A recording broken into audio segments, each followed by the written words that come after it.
Hi, I'm Amber. And I'm Megan.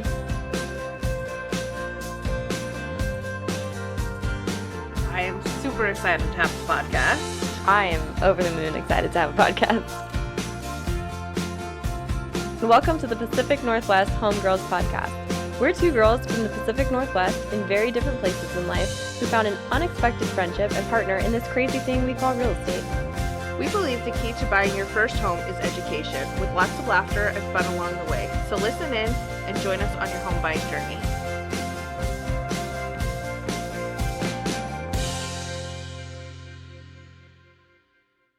So, what's new with you, Amber? What's new with me? My garden is producing stuff. That's new. I got like 5 cucumbers yesterday, and then when I walked out this morning, there was like 4 more. I was like, how did I miss those? And my tomatoes are finally turning red. They're so cute and tiny ones. Oh, the little baby tomatoes? They're not cherry tomatoes. They're supposed to be big, but they're not getting big. But they're so tiny and cute. I love it. So that's what's new with me in my garden. What's new with you, Megan? I have been working on my Bigfoot quilt for a long time, and I finished it, so I'm super excited about that. It is just big enough to put over my bed, and so it's on my bed. It took a couple months to make, and it's definitely my favorite quilt that I've made so far. It is super cute. I'm expecting my own for Christmas. Alright, so today we are going to be talking about a subject that most people never talk about. What's that? Well, we're going to talk about how real estate agents get paid. I think most people don't talk about it, but it's one of the most commonly asked questions. Right? Because people don't like talking about money and how much you make, how much agents make, but I think that we want to be very real and honest and open with everyone, so we're just going to dive right into it and tell you everything, how it works, how we get paid, what we make, all that. Yeah, I think it's good. Transparency is awesome. It is. So, like I said, this is one of the number one things we hear from buyers, or we hear, I can't afford a real estate agent. But what a lot of first-time buyers don't realize is that they're not paying out of pocket to hire their buyer's agent. Mm-hmm. This is something that the listing agent negotiates with the sellers, and then the sellers are paying both agents. Exactly. So agents get paid a percentage of the purchase price of the house. So historically in Washington State, where we are, it's about 6 or 7%. So typically, like Amber said, sellers pay both agents in the transactions. So how does that work? Well, when a seller and a listing agent get together and they're talking about the listing, what they're going to list it at, they also talk about what they're going to set the commission at, and it's always negotiable.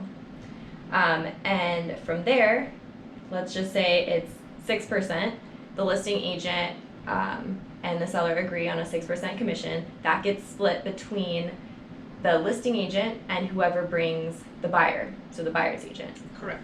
And it can be split 50-50, it can be split higher or lower on one side. It's normally 50-50.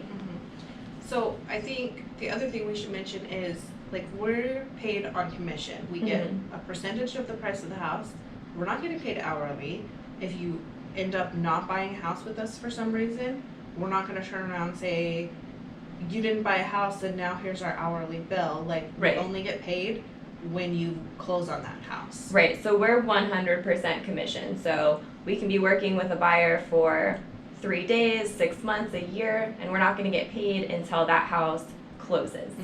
Right, so if we sell 0 houses, we make $0. We actually lose money because it costs money to be an agent. We have to buy our own signs and lock boxes. We have to pay to be a member of the services, or be a member of the MLS and your brokerage that you're required to be part of. Right. Okay, so let's break down some numbers for you. Let's say I just sold a $300,000 house and the commission is 6%. Well, that's going to be an $18,000 commission. Because it's split between, that 6% split between 2 agents. Right. So the seller, their cost of selling that home in commission is going to be $18,000. From there, it's going to be split in half, let's say. So $9,000 would go to me as the listing agent, and $9,000 would go to whoever brings the buyer. But we don't just get to pocket $9,000. That would be great, That would but be that's not how it fabulous. works. So in Washington State, at least, you have to be licensed underneath a brokerage. Mhm. And you have to pay your brokerage to work there because they have expenses too. They need to pay the rent for the building, they need to keep the lights on, they need to pay for insurance, they have all these expenses that they need to pay for too. Each office split is different. They vary just depending on the structure of the office and whatnot. So What we'll they just, offer you, I mean, yeah, what they offer, what they don't offer, it's different. it's a requirement in Washington State, so you can't just be like, oh, I don't wanna pay a commission split, I'm gonna do my own thing. You have to be licensed under a brokerage or start your own brokerage. But you can't do But that. that's a whole right nother. away. Yeah, Right. that's a whole different story. We'll talk about that later. So let's just say, for example's sake, that our split is 70-30, meaning we get to take 70% of that initial commission and then 30% goes to the office. So that would mean that I now get to take, out of my $9,000 commission check, I get to take home $6,300.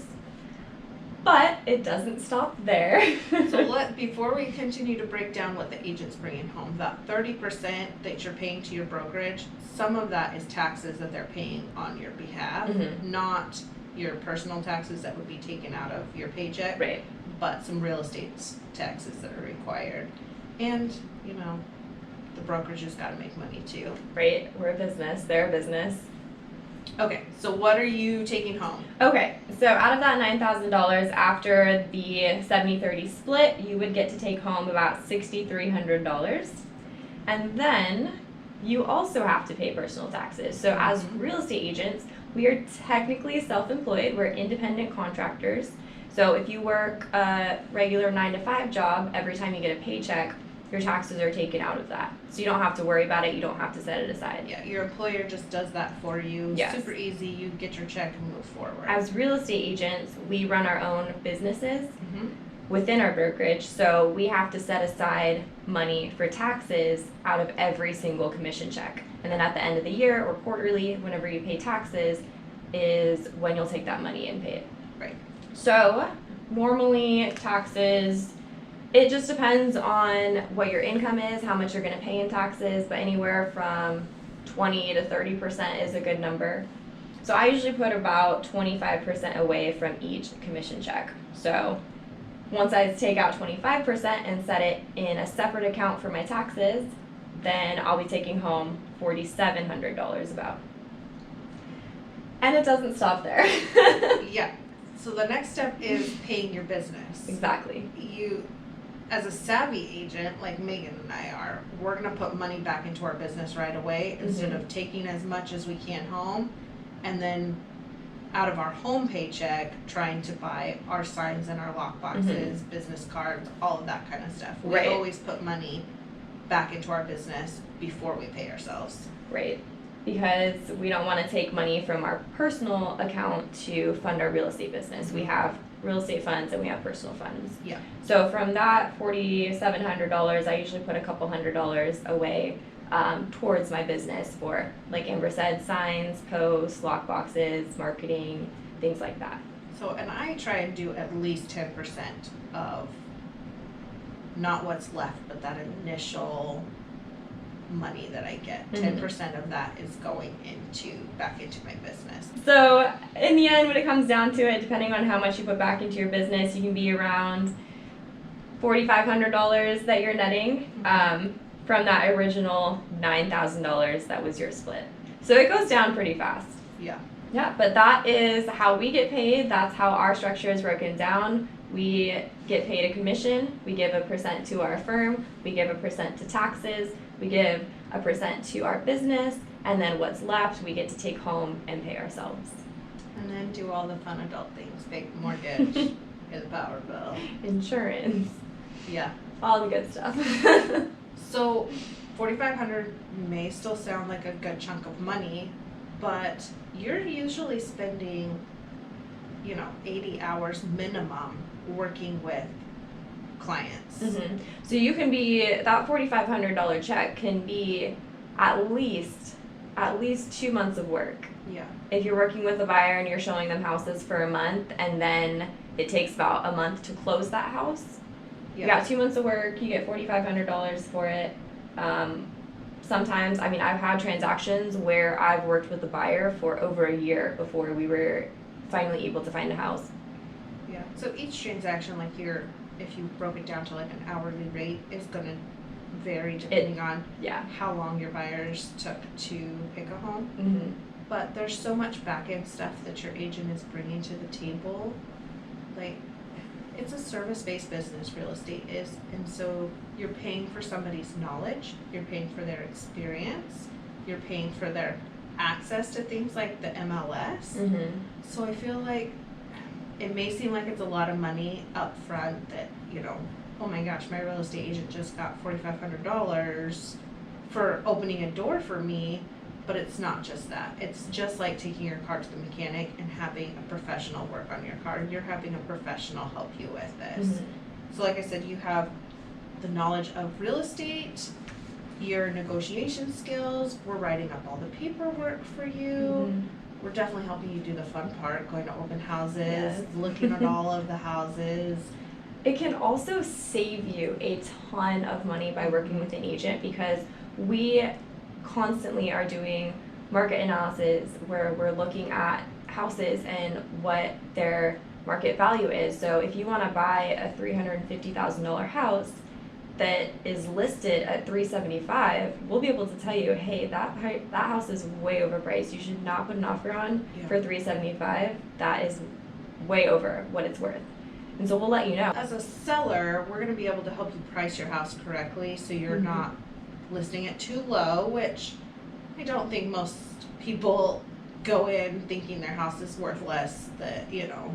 Well, I mean, less than what it is. sometimes you just have no idea what your house is worth because you're not looking at houses every day. And so we'll be able to tell you if you wanted to list your house, what it's worth, what you can get out of it. And what strategies we can help you implement to get the most bang for your dollar on this house.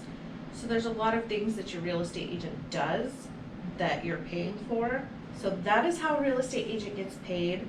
If you are a first-time home buyer, do not be scared to have a buyer's agent because you're not paying them out of pocket for this service. It's going to be the sellers that are paying it and part of their expense. And then you have that protection and somebody to make sure you have everything you need and you're protected. Most homes are listed through an agent. And if you're going in without your own representation, you could be going against a bulldog agent that isn't out for your best interest as a buyer. Right, and the vast majority of lawsuits that happen in real estate involve FSBOs. And FSBOs is an acronym for sale by owners. Yeah. Or people that are not represented by an agent. Yeah. So you do not want to be in that statistic. No, that's not a good statistic to be in. So if you have questions about how a real estate agent gets paid or anything else real estate related or about Megan and I, let us know. We are always up for answering questions and getting to know our listeners better. You can find us at amberbowles.com, meganharn.com, on Instagram. Yeah, I mean, reach out. We'd love to hear Reach out. We'd love to hear from you, answer any of your questions. If you have ideas for future podcasts, let us know. We'd love to help you out with that. So, one of the things Megan and I love doing is checking out where we live. And I have been walking with our kids at Nisqually Wildlife Refuge, which is beautiful. And it's just outside of Lacey, Washington. And there's so many old people there watching birds. It's a good bird watching spot. It is. It's beautiful. It's super fun. And we see all kinds of birds, and if the tide is in, you can see some seals and stuff like that. My kids play Pokemon Go while we're doing it.